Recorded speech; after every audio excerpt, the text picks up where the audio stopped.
election, which takes place in March 2008. So things are done in a hurry, sacrificing democratic process.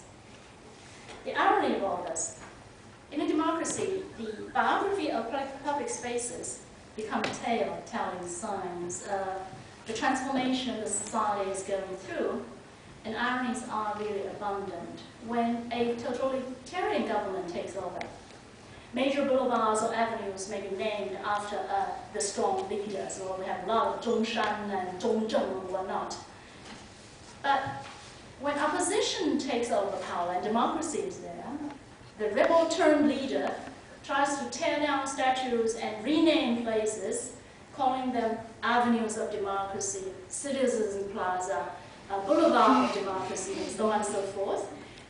But the motivation is often a mixture of advocacy of the noble cause on the one hand, and self-glorification on the other. Some name changes are welcome and quickly accepted by the people, some simply don't work. So, now comes to the very burning point, 228 Park, the February 28th Park of Taipei. The most interesting one is this park, the name change of this park. In the center of Old Taipei, this park came to existence in 1899, a beautiful park done by the Japanese, very well planned out. It became the meeting point for the homosexuals since the 1950s, and was immortalized as such in the novel of Bai Xianyong. So, because it was written by Bai Xianyong as the paradise and haven of the very repressed subculture of homosexuality, and therefore it gets an aura of romantic imagination. The park takes on a different meaning. So this is the real park, and this is the painting park.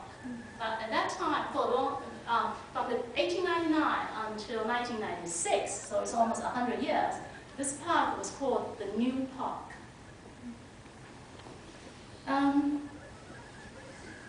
And then came the name change. In 1996, the opposition-turned mayor renamed the park as the February 28th Park and put in it a museum paying homage to people who died in the tragic event of 1947, the interpretation of which had been an ideological tug of war between political factions in the island.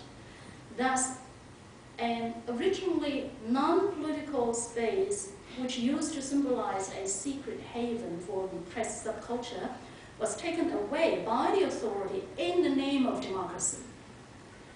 10 years have passed, and if you visit the park now, you'll be surprised because I was surprised.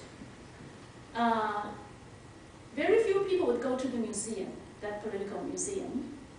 And if you go to the park at night, you should go there about 1 o'clock in the morning, you will see hundreds of men, both young and old, in the quiet, dark shades of the bushes and trees, waiting. Hundreds of them in the moonlight. Somehow, this public space has its own will and persists.